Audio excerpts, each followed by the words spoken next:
Saludos, estimados amigos, espero que se encuentren muy bien en esta tarde.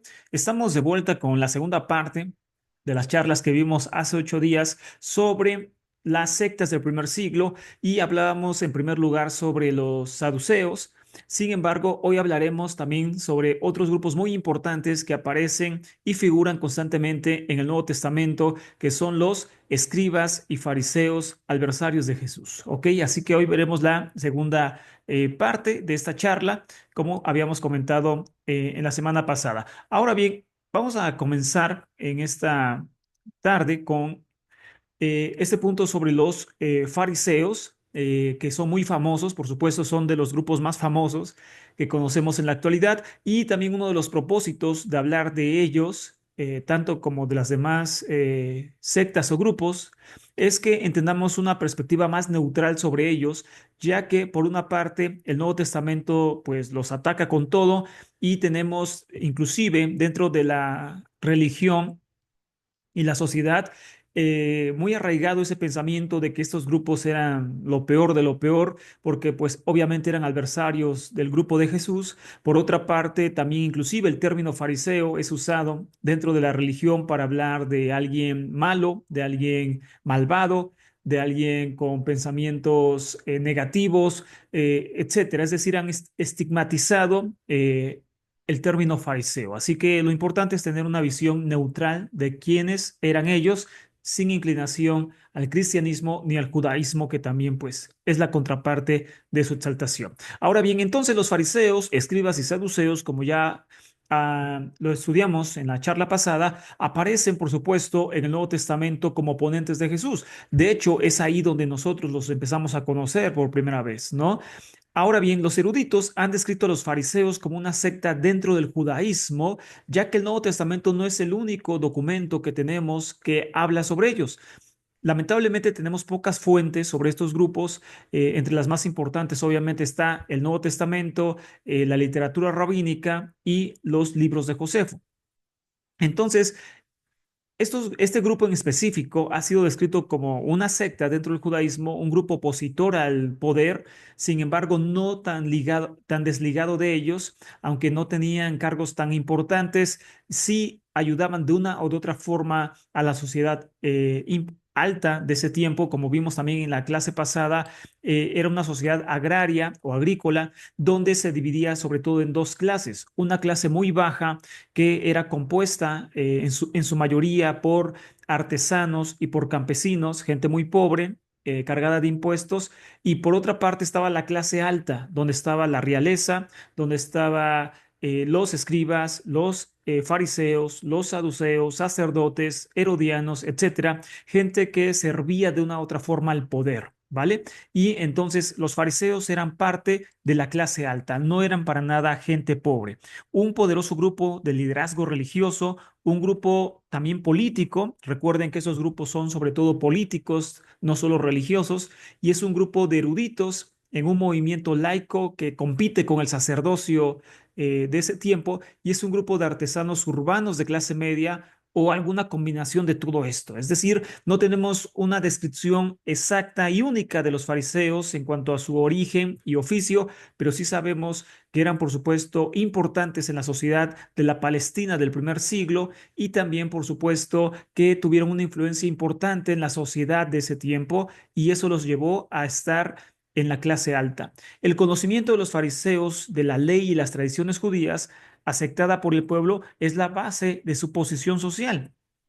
Como vimos en la charla pasada, no se necesitaba exactamente de dinero para pertenecer a la clase alta, bastaba otro tipo de influencias, y en este caso, la de los fariseos, más que el poder monetario, era el poder que tenían sobre la población, la influencia que tenían sobre la población, ya que sus interpretaciones de la ley de Moisés eran las más aceptadas en todo el pueblo, ¿ok? Así que eran muy bien recibidos en la ciudadanía. Los datos sobre los fariseos son tan escasos que cualquier reconstrucción histórica debe permanecer incompleta e hipotética. no tenemos literatura directa de los fariseos. La literatura rabínica no es como tal farisea del primer siglo, así que por testimonios externos podemos deducir que formaban parte del grupo opositor a Alejandro Janeo, esto es prácticamente alrededor de 100 años antes de Cristo, en el periodo Ashmoneo, y los fariseos que existieron durante 2 siglos cambian con el tiempo, a veces significativamente, y en sus actividades sociales, sus relaciones con los otros grupos, en política, cultura, economía y sociedad, pues cambian a medida que van cambiando también los tiempos en la Palestina del primer siglo. Es decir, que entendemos, por supuesto, que ellos eran un grupo no estático. Es muy importante que lo entendamos debido a algo que se ha manejado como una tradición religiosa, que los fariseos son los que sobrevivieron a la destrucción del templo y son los que tomaron el judaísmo en sus manos hasta nuestros días.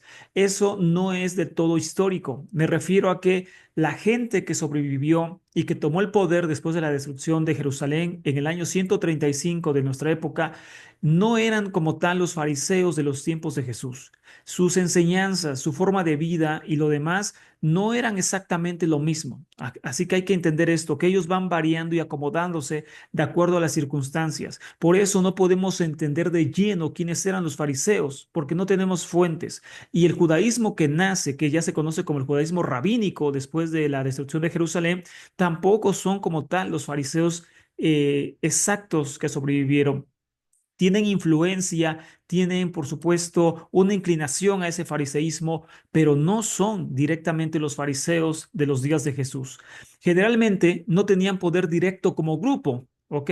Pero sí eran una sociedad alfabetizada, que eso es muy importante para esos días, saber leer y escribir, que constantemente buscaban influencia en la clase gobernante. Y sobre todo se encontraban en Jerusalén, al igual que los demás grupos de alta sociedad, como saduceos y escribas, y posiblemente cumplieron funciones administrativas o burocráticas en ese tiempo, y la tradición en los evangelios de que ellos estaban en Galilea es cuestionable por eso mismo, porque Galilea era sobre todo una región rural y por lo tanto estos grupos no se desenvolvían en esos lugares. En otras palabras, ellos no iban a la gente pobre, ellos estaban en la sociedad alta y como vimos en la clase pasada, la sociedad vivía en la ciudad, la sociedad alta, y la clase baja vivía en el campo, en este caso Galilea.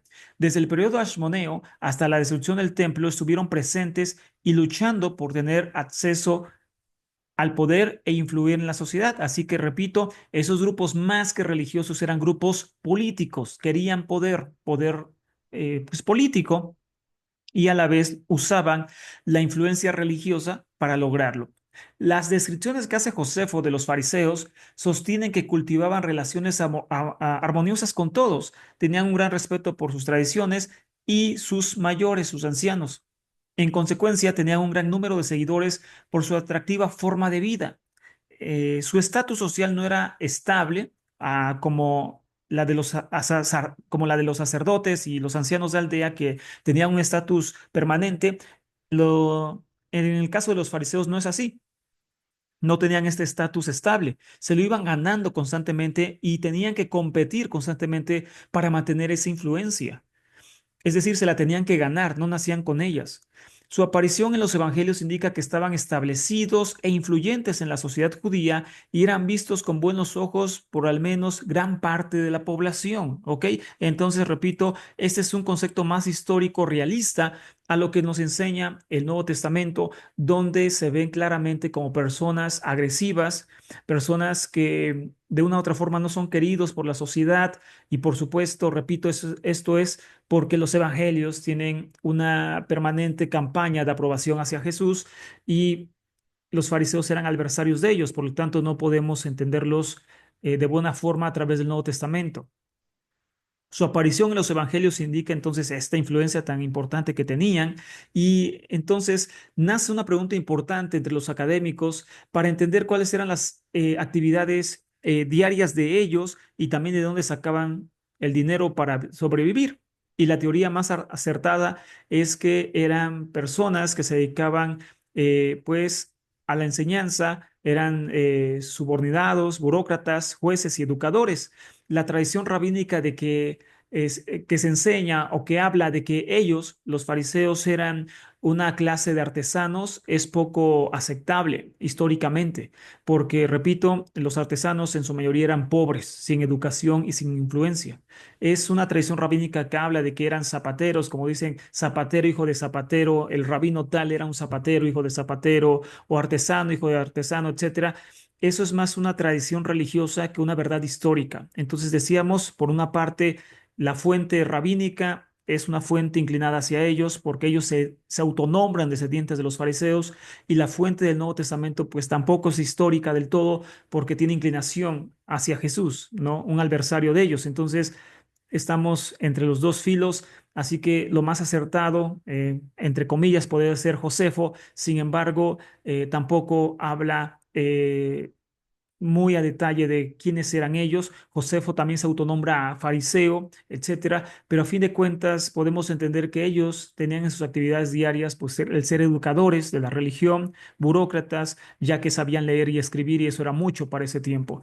Si los fariseos son una secta, se ajusta mejor al tipo de secta reformista, que es un grupo que buscaba eh, alteraciones graduales divinamente reveladas en el mundo. Es decir, querían cambiar su sociedad a través de revelaciones que ellos habían recibido de Dios.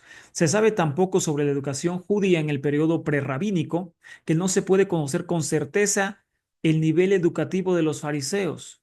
Las fuentes rabínicas hablan de los fariseos y los retratan con un fariseísmo que va del segundo y tercer siglo, pero no del primero. Es decir, que las ideas rabínicas que nos hablan de los fariseos son más del segundo y tercer siglo más que del primero. Así que intentan pintar a los fariseos como eran ellos, los rabinos, en el segundo y tercer siglo, cuando esto es un evento anacrónico, es decir, fuera de su tiempo. Los rabinos no existían, por llamarlo así, como tal en el primer siglo. Esa es una forma de ponerlos fuera de tiempo. Las casas muy famosas de Hillel y Shammai, pues estas se volvieron importantes, sobre todo después de la destrucción del templo, y se entienden como facciones que se volvieron una institución después de la muerte de sus líderes. Es decir, que realmente no tuvieron esa trascendencia, o es posible que no hayan tenido esa trascendencia cuando estuvieron en vida, cuando realmente ellos estuvieron en vida con sus escuelas, no tuvieron la trascendencia que después se les dio. Las leyes y relatos rabínicos que pueden datarse con cierta fiabilidad muestran a fariseos que tenían un fuerte interés en el diezmo, era como una parte de sus creencias que los diferenciaban, que tenían un fuerte interés por el diezmo, la pureza ritual y la observancia del sábado, Shabbat, y no así por muchas leyes civiles y regulaciones para el culto del templo, ya que esas leyes y esas reglas las manejaban sobre todo saduceos, ¿ok? Entonces, para ellos no era importante desarrollar eso, sino otro tipo de cosas. El nombre parece provenir de la palabra hebrea perush, que significa separado y también interpretar. El hebreo es una lengua polisémica, es decir, tiene muchos significados, una sola palabra, así que para perushim o fariseos, su significado puede ser separar, pero también interpretar. Y este significado último puede estar pues en unión con las observaciones que hace Josefo y el Nuevo Testamento de un grupo que tenía su propia interpretación, su perush, su propia interpretación de la ley judía, y eran considerados intérpretes precisos de la ley. Entonces su nombre puede venir de ahí, de sus interpretaciones personales. Ahora bien, la descripción que hace Josefo de ellos es que eran cariñosos entre sí, tenían hermandad, cultivaban relaciones armoniosas con la comunidad, o sea, no eran odiados, atribuyen todo el destino, perdón, y atribuyen todo al destino y a Dios, creían en la predestinación, los saduceos no. Solo el alma de los buenos pasa a otro cuerpo, resurrección. Las almas de los malvados sufren un castigo eterno, según ellos. Simplifican su nivel de vida no haciendo concesiones al lujo, contrario a los saduceos. Muestran respeto y a diferencia de los saduceos, muestran mucho respeto a sus mayores y no los contradicen. Y ellos creen que el alma sobrevive a la muerte. Creen en una eternidad del alma, a diferencia de los saduceos. Ahora bien, dentro del Nuevo Testamento, los fariseos y Jesús son fuerzas sociales menores, no son las más importantes, ni Jesús ni los fariseos, y tienen intereses similares. Buscaban influir en la gente de manera importante y por lo tanto eran oponentes. Recuerden, el ejemplo más claro que podemos tener en la sociedad actual de estos grupos son partidos políticos. Hay partidos más grandes, más pequeños en cada país y todos los que no están gobernando a veces se unen para atacar al partido gobernante o a veces partidos pequeños se unen al partido gobernante para tomar así también pues ventaja y cargos porque solitos no podrían hacerlo. Así que la política y los partidos políticos de nuestro tiempo es la forma más fácil de entenderlos por verlo así. Obviamente no es totalmente igual, pero podemos ver que ellos querían a fuerza imponer y también influir en la sociedad de ese tiempo para tener así supremacía sobre los demás. Si los fariseos de Galilea eran representantes del liderazgo de Jerusalén, como dicen los evangelios, eso explicaría su reducido número en Galilea y su hostilidad hacia Jesús y su disposición a formar coaliciones con los herodianos para oponerse a él. Es decir, posiblemente si se habla de un evento histórico de que los fariseos llegaron a Galilea en los tiempos de Jesús, es porque simplemente eran enviados desde el gobierno, pues sí, desde el gobierno para poder pelear contra Jesús y debilitar su movimiento, pero realmente ellos no estaban en esas zonas normalmente. Durante los reinados de Juan Hircano y Alejandro Janeo, los miembros de los fariseos eran un aproximado de 6.000 integrantes. Los fariseos tenían un poder burocrático directo, pero en asuntos locales.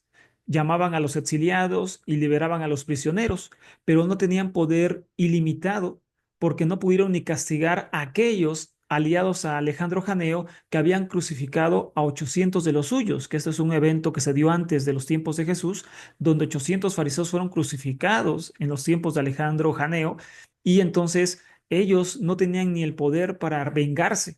Ellos simplemente tenían un poder limitado y un poder local. Aquí viene algo entre paréntesis. Cuando Pablo habla de que él es fariseo y que estaba en Damasco y que los líderes le dieron cartas para llegar fuera de Jerusalén a agarrar cristianos, esto es poco histórico porque el poder de esos grupos no rebasaba a Israel o Palestina, Judea del primer siglo, como le quieras llamar, no iba más allá seguramente de esta zona y mucho menos para influir en otra región del mundo. Así que hay cosas que al estudiar esto, pues entendemos de una forma mejor la Biblia. Los autores de la literatura rabínica se referían a sí mismos y a sus antepasados como sabios, hebreo jajamín, y después de la destrucción del templo utilizaron el título de rabino para los sabios. Y ahí es donde nace este título. Y como les decía, ellos se adjudican ser descendientes de los fariseos o de los sabios. Pero repito, muchos de sus eventos, muchos de sus relatos que aparecen en la tradición rabínica son anacrónicos, están fuera de tiempo. Están situados en el primer siglo, pero realmente obedecen a circunstancias del siglo segundo o del siglo tercero de nuestra época. Ahora bien, como, como también segundo punto, tenemos a los escribas que aparecen también en el Nuevo Testamento como opositores de Jesús y que a veces también desconocemos quiénes eran en su totalidad.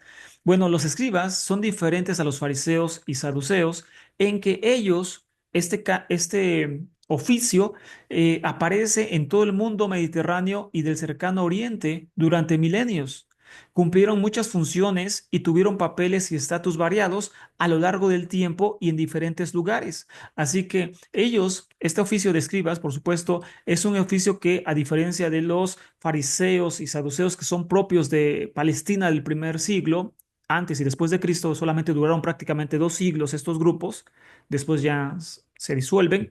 Bueno, el punto es que los escribas, pues ellos sí aparecen en muchas otras culturas, por supuesto, y en Israel ni se diga, aparecen desde milenios atrás, bueno, siglos atrás más que milenios.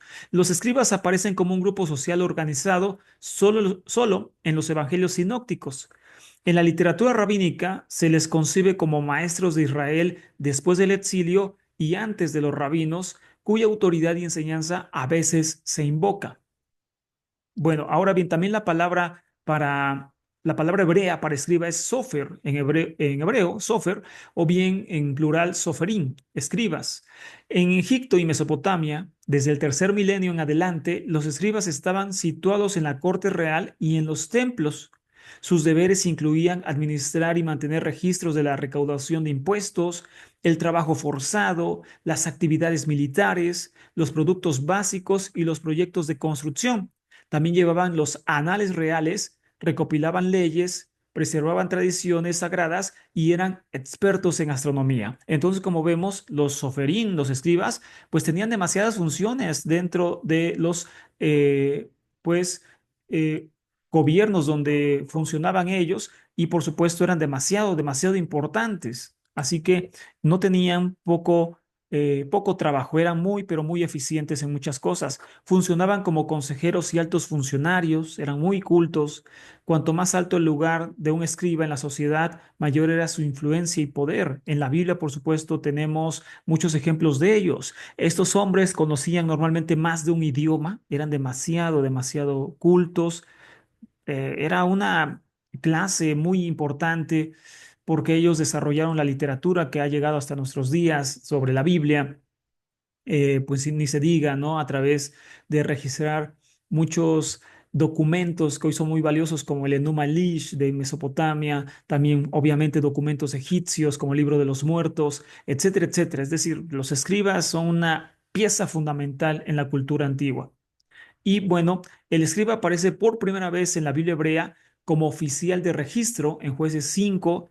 También aparece como jefe de la corte de Jerusalén y como alto funcionario encargado de finanzas, política y administración. Esto en Segunda de Reyes 22.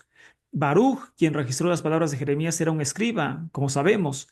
El escriba más conocido en la Biblia es Esdras, un sacerdote y un escriba experto en la ley de Moisés. Esdras 7:6. Entonces, tenemos aquí sí ya ejemplos muy importantes sobre el oficio de escribas en la Biblia hebrea y en la sociedad de Israel. En la carta de Antíoco III a Ptolomeo, dentro de la época helenista, gobernador de Siria, se menciona a los escribas del templo entre los líderes judíos. Y dice así, registrado por Josefo en Antigüedades de los Judíos, 12. Y todos los miembros de la nación tendrán una forma de gobierno de acuerdo con las leyes de su país. Y el Senado, los sacerdotes, los escribas del templo y los cantores del templo estarán exentos del impuesto de capitación, del impuesto de la corona y del impuesto de la sal que pagan. Antigüedades de los Judíos, capítulo 12, Josefo. Entonces, aquí vemos que los escribas se mencionan dentro de el orden del templo, ¿ok? Entre los líderes judíos. Así que esta idea o estas narraciones que nos da el Nuevo Testamento de escribas que andan por ahí con poder son reales.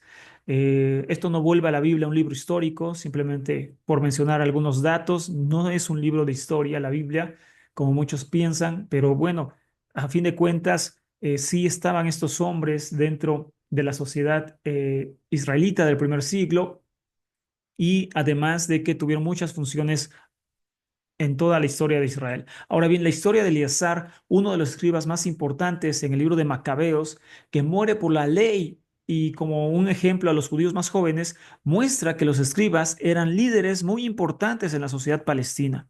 El uso de escriba como título para los eruditos guardianes de la ley era un uso en Palestina, Israel del primer siglo, que no se encuentra en la diáspora, ¿ok?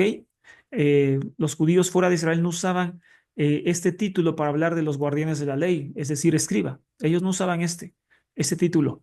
El fundamento para el liderazgo social de los escribas no es el nacimiento o la riqueza, sino el conocimiento en la disciplina de educación y cultura. Por ejemplo, en Primera de Corintios, Pablo habla de los sabios de este mundo y entre ellos enlista a los escribas, ¿ok? Entonces, por ende, pues entendemos de sobra que estos hombres eran muy importantes en la sociedad del primer siglo. Los escribas en la literatura rabínica. Bueno, en la literatura rabínica, como Mishnah y Talmud y diversas colecciones midráshicas, hacen referencia esporádicamente a los escribas, antiguos maestros autorizados a quienes se les atribuyen numerosas sentencias e interpretaciones legales. Las reconstrucciones históricas modernas del desarrollo de la ley judía generalmente han identificado a los escribas como los eruditos judíos que tuvieron gran influencia en el judaísmo de la época de Esdras hasta la época de los pares en el siglo segundo. También se les identifica a menudo como miembros de la Gran Asamblea, el legendario cuerpo gobernante del judaísmo durante el periodo del Sanedrín.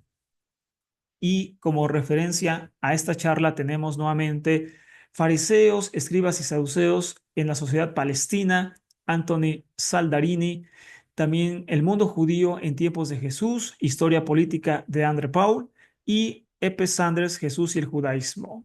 Así que, pues bueno, hasta acá dejamos la charla de este día, estimados amigos. Es la segunda parte de lo que vimos hace 8 días y quisimos dividirlo en dos para poder así explicarlo de mejor forma y que cada grupo tuviera su propio lugar, ¿vale? Así que aquí dejamos esta segunda charla y nos saludamos muy pronto con un tema estremecedor del Dios Yahvé. No se lo pierdan, un tema que hablaremos cosas impresionantes que nos harán caer de la silla, como decimos de broma, y que sin duda será no acto para religiosos. Así que sobre advertencia, no hay engaño, no acto para religiosos, el próximo tema que veremos sobre el Dios Yahvé y algunos pasajes que están muy subidos de tono en la Biblia hebrea. Hasta acá la charla, estimados amigos. Un gusto haber estado con ustedes estos minutos y nos saludamos muy pronto. Que estén muy bien y que sigan pasando una excelente semana. Hasta pronto.